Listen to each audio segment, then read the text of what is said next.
Entonces, vamos a ver lo que es las generalidades del manejo de estatus epiléptico, principalmente en el servicio de urgencias. Eh, Puesto que el estatus epiléptico se posiciona como una de las enfermedades más, como la manifestación más grave de una crisis epiléptica y tiene consecuencias a largo plazo si no se maneja a tiempo. Eh, entonces, comenzar diciendo que es una emergencia médica, dado que su mortalidad es muy alta, principalmente en adultos. La mortalidad de niños es tan solo el 3%, sin embargo, en adultos puede ascender hasta el 30%. Es por eso que se requiere un manejo, un protocolo de manejo estandarizado para evitar que esas secuelas a largo plazo y la mortalidad consecuente ocurra. No es una entidad patológica, sino que se trata de un síntoma. Eh, y pues tiene muchos tipos de etiologías cuyo pronóstico dependerá de esa etiología. La incidencia es de 10 a 41 por 100.000 habitantes, no es tan alta, sin embargo, hay que tener en cuenta que eh, al ser una entidad altamente mortal, hay que estar muy bien preparados en caso de que llegue a presentarse un paciente con esas características. Y no todas las, o mejor dicho, la mayoría o más de la mitad de los estatus epilépticos no son secundarios no son secundarios a una epilepsia como uno pensaría, sino que la mayoría de pacientes no tienen diagnóstico de epilepsia y sus etiologías son diferentes a la misma. Entonces, previamente se manejaban unas definiciones que eran muy variables de estatus epiléptico en cuanto no definían un tiempo específico, sino que se referían al estatus epiléptico como una crisis epiléptica anormalmente prolongada, sin referirse a un tiempo específico, o dos o más crisis epilépticas sin llegar a una recuperación completa. Por esa razón, un comité de la ILAE se reunió en 2015 para publicar una definición que sea específica eh, para ese estatus epiléptico y que tenga tanto consideración conceptual, ya sea para las investigaciones clínicas como operacional, en el caso de los médicos y los clínicos, para manejar un lenguaje estandarizado entre todos. Entonces, leyendo textualmente lo que dice esa publicación de la ILAE, el estatus epiléptico es una condición resultante ya sea por el fallo de los mecanismos responsables de la terminación de la crisis o por la iniciación de mecanismos que llevan a una crisis anormalmente prolongada. Y acá llegamos a un tiempo inicial T1, que ya les mostraré qué significa ese tiempo T1, y ya se deja entrever que su fisiopatología se da debido a un fallo de mecanismos de la terminación de esta crisis epiléptica. Si bien la fisiopatología no ha sido muy bien estudiada y por esa razón no voy a hablar hoy de esto, sí se ha encontrado que el factor común de todos los estatus epilépticos es que los mecanismos fallan o el estímulo iniciador de esas crisis epilépticas eh, es demasiado grande y sobrepasa esos mecanismos de terminación de las crisis. Y que en condiciones, y que es que esa condición tiene consecuencias a largo plazo después de un tiempo T2, incluyendo la muerte neuronal, daño neuronal y alteración de las redes neuronales dependiendo del tipo y duración de la crisis. ¿Por qué la definición de la determina puntos T1 y T2 y no proporciona tiempos específicos? Eso es debido a que, pues como ya les dije, se desconoce mucha fisiopatología y lo que ellos buscan con esta definición es que conforme se tenga más evidencia, principalmente en otros tipos de estatus epilépticos que no es el convulsivo, pues permite hacer un cambio en los tiempos sin tener que modificar el concepto base, por así decirlo. Entonces tenemos que el T1 y el T2 como puntos de tiempo representa por parte del T1 es el tiempo a partir de la cual una crisis debe ser considerada como una crisis anormalmente prolongada. Y se marca el inicio del tratamiento. Es decir, cuando una crisis epiléptica sobrepasa este punto T1, es muy difícil que se resuelva por sí sola y debemos considerar que se trata de un estatus epiléptico y, por tanto, iniciar tratamiento oportuno para evitar las secuelas. En cambio, el tiempo T2 representa el tiempo de crisis después del cual el riesgo de consecuencias a largo plazo, como ya vimos, muerte neuronal y daño a las redes neuronales. Y ese tiempo nos determina cuán agresivo debe ser el tratamiento, porque ya después de este tiempo, el daño neuronal está establecido y conforme pasa el tiempo, el daño producido es mayor y es más refractario al tratamiento del estatus epiléptico. Entonces, en ese momento los tiempos que se manejan por edades son estos. Según el tipo de estatus epiléptico, siendo el tónico clónico el que más estudios tiene a su favor, el tiempo T1 es de 5 minutos, es decir, cuando tenemos una crisis tónico-clónica generalizada que ya sobrepasa los 5 minutos, es muy probable que esta crisis no resuelva por sí sola y necesitamos iniciar tratamiento para evitar las secuelas. Y una vez la crisis ya de 30 minutos sin resolverse, ya va a comenzar a instaurarse ese daño a largo plazo por la muerte neuronal.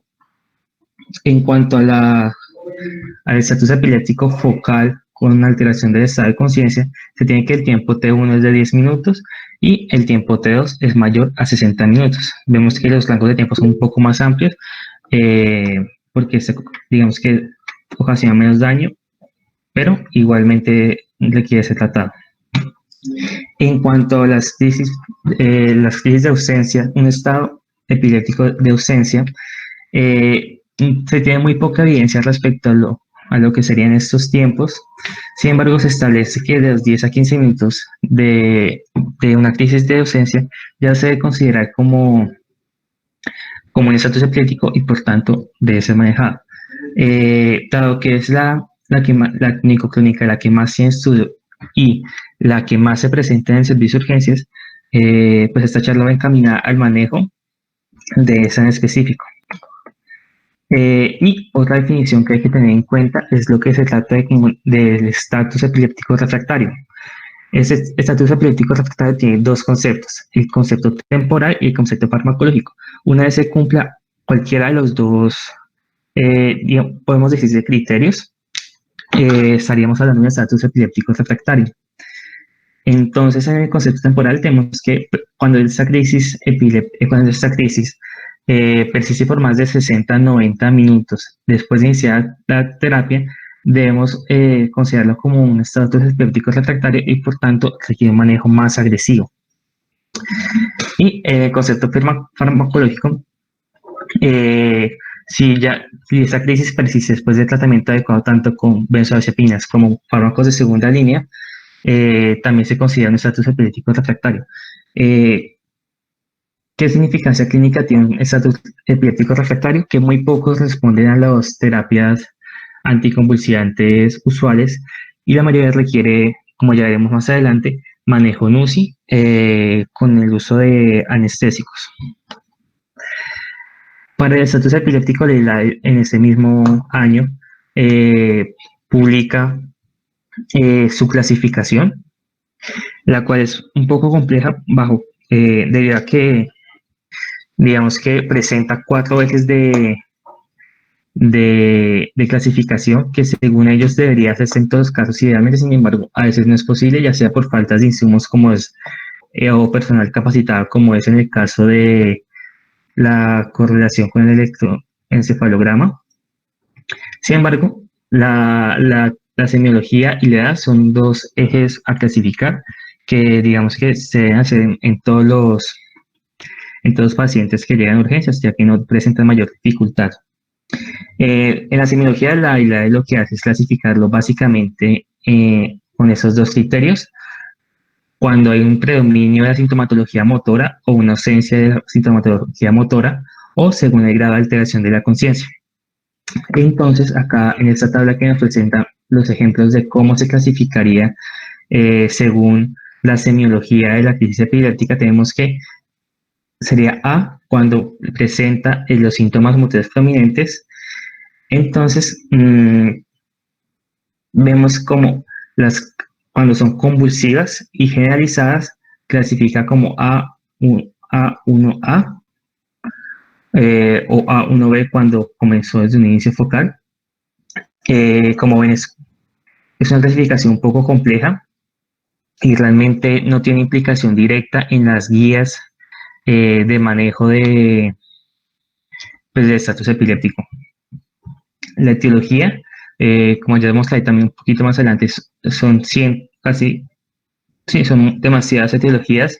Sin embargo, hay que tener en cuenta que según la etiología también se va a tener en cuenta mortalidad. Entonces, podemos conocer o no conocer la etiología. Si ya se conoce la etiología, pues también lo podemos clasificar según la temporalidad. Si se trata de un evento agudo, un evento remoto, un evento progresivo, o si no conocemos la etiología.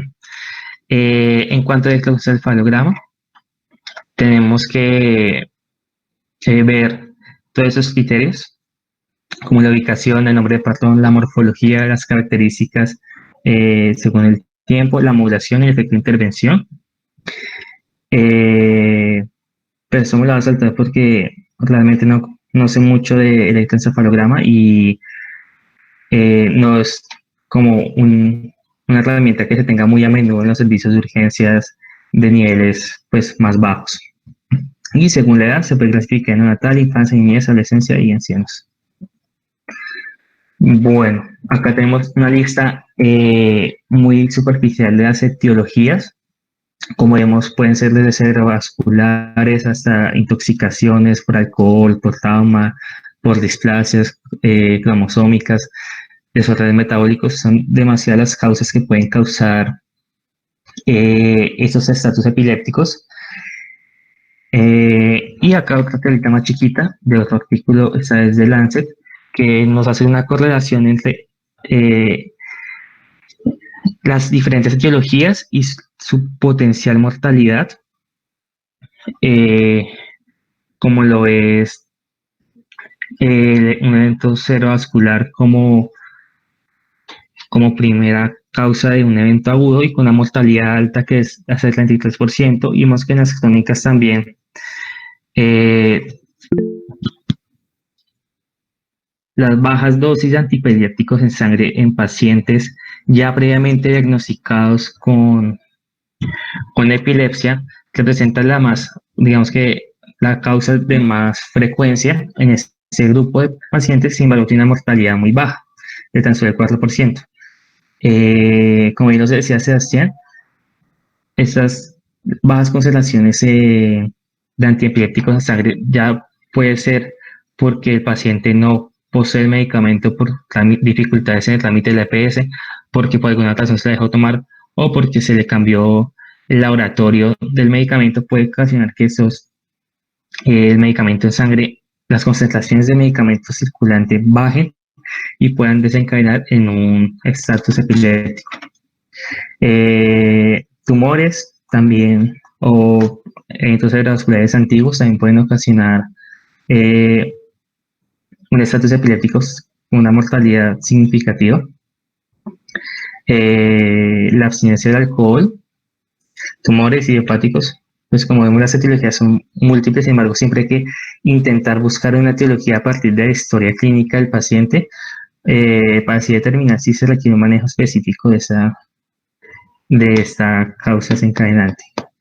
En cuanto al manejo, las guías que tomé fueron las guías de la Sociedad Americana de la Epilepsia, publicadas en el año 2016, ya que son las más recientes, pues que las que se tienen disponibilidad en este momento. Y comenzamos diciendo que el objetivo de la terapia es finalizar esa crisis epiléptica, ya sea por clínica, y la actividad eléctrica visualiza esta a partir del electroencefalograma, si se tiene disponibilidad de este, y este manejo oportuno está encaminado a reducir tanto la morbilidad como la mortalidad.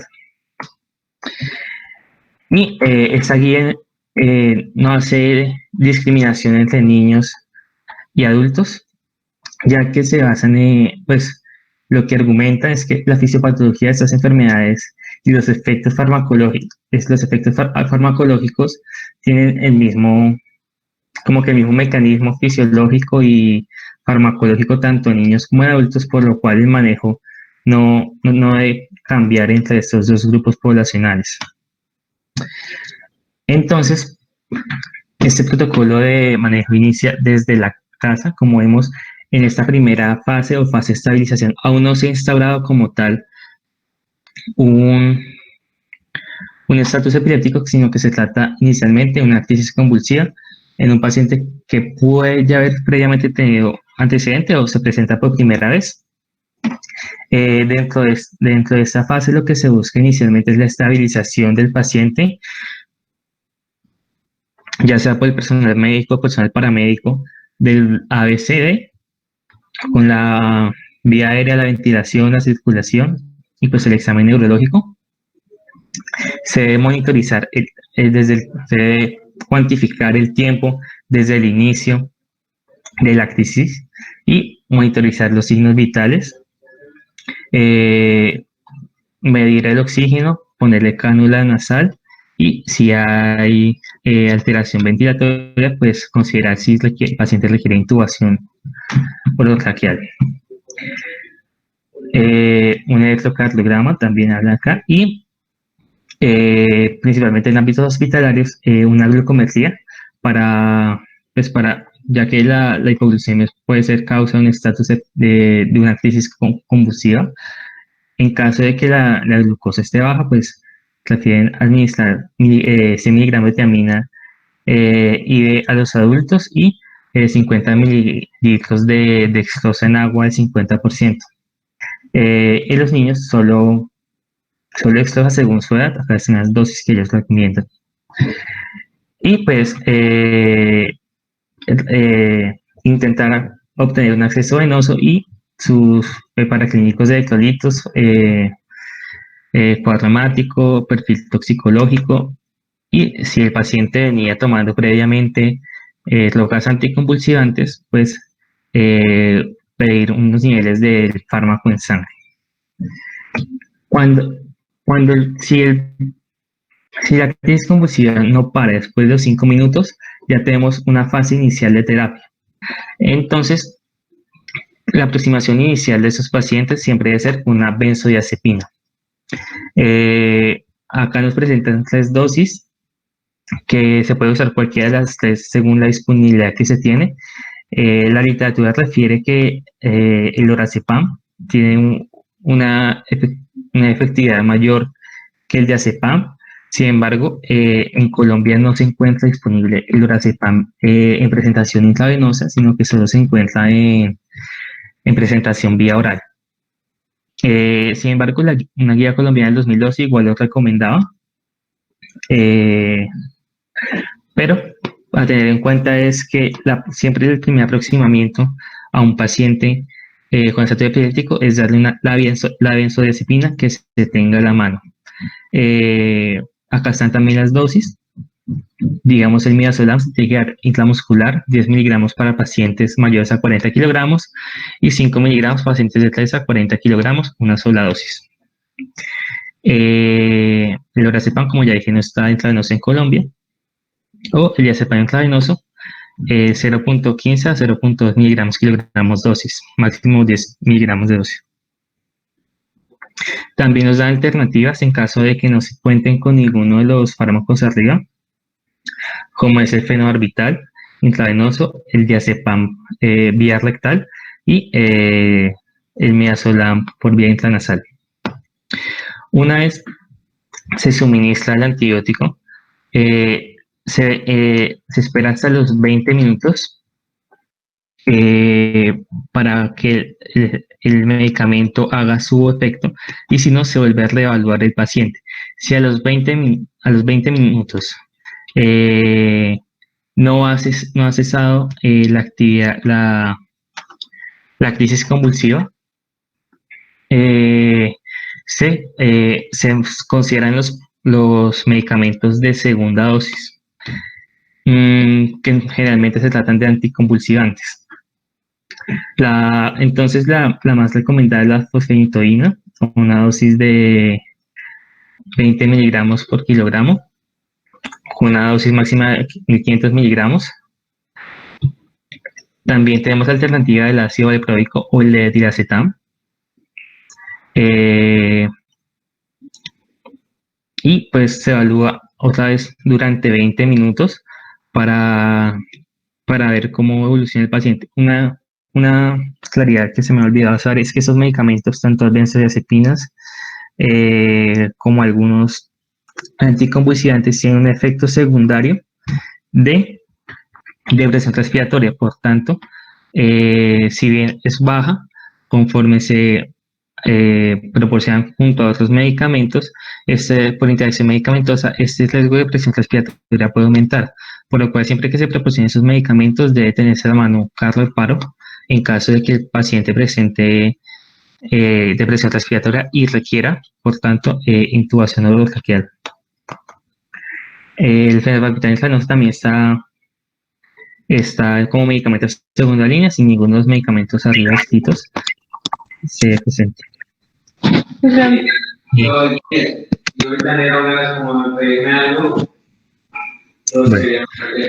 y después de los 40 minutos, Me dieron ganas de pedirme algo, pues sí me dieron ganas. el paciente sigue presentando la crisis convulsiva, ya es muy poco probable que responda a los medicamentos anticonvulsivantes, por lo cual se debe considerar su traslado a unidad de cuidados intensivos si se encuentra disponible para manejo con anestésicos, ya sea el tiopental, el midazolam, el fenobarbital, el propofol, siempre con una monitorización continua. En caso de que nos encontremos en un sitio sin disponibilidad de cuidados intensivos y que por tanto no se pueda dar esa terapia con anestésicos, podemos repetir una dosis de estos medicamentos de segunda línea. Pero sin embargo, como ya dije, la eficacia se va a ver muy disminuida por esos mecanismos de resistencia a los fármacos que son propios de esta enfermedad, de esta entidad conforme pasa el tiempo. Acá lo que ya se ha dicho, cada vez que conforme más pasa el tiempo y conforme menos responde a los medicamentos, pues es menos probable que responda a terapia médica y requiere el uso de anestésicos. Ahora, una vez cesado la actividad motora, aún no podemos descartar que se haya acabado el estatus epiléptico sin antes tener un electroencefalograma, puesto que el estatus epiléptico pudo haber pasado a un estatus epiléptico no convulsivo con actividad epiléptica cerebral, y a pesar de que no es tan llamativo como un estatus epiléptico con sintomatología motora prominente, el estatus epiléptico no motor también tiene unas tasas de mortalidad muy altas. Acá, una tabla ya para acabar con todos los medicamentos que se pueden usar en el estatus epiléptico y sus efectos secundarios importantes. Entonces recordar que como primera línea siempre se da el lorazepam, ya sea en el ámbito hospitalario como en el ámbito prehospitalario. Y pasando a la segunda línea, tenemos los anticonvulsivantes como la fosfenitoína, la fenitoína, el ácido valproico. Siempre el paciente está monitorizado. Y pues también determinar la etiología base que haya causado esta entidad para así tratarla. Y ya, sería todo. Si tienen alguna pregunta.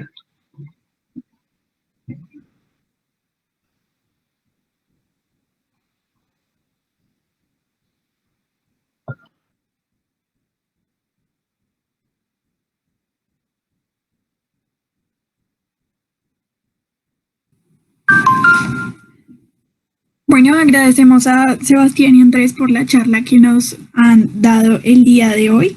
Los invitamos a seguirnos a todos en nuestro Facebook, Vitruvio AC, en Instagram como Vitruvio Anatomía. Allí se publicará cuándo será la próxima charla a cargo del grupo de neuro de Vitruvio. Por otro lado, los invitamos a las próximas reuniones del grupo que serán... esperen, ya les... lesiones del plexo braquial y una colaboración con el grupo de pediatría, de interés en pediatría. Ahí está. Entonces, lesiones del plexo braquial este miércoles 8 de abril a las 6 de la tarde y displasia de cadera enfoque clínico con colaboración con el grupo de interés de pediatría de la Universidad a cargo de los integrantes del grupo de Vitruvio. Muchas gracias a todos por su asistencia.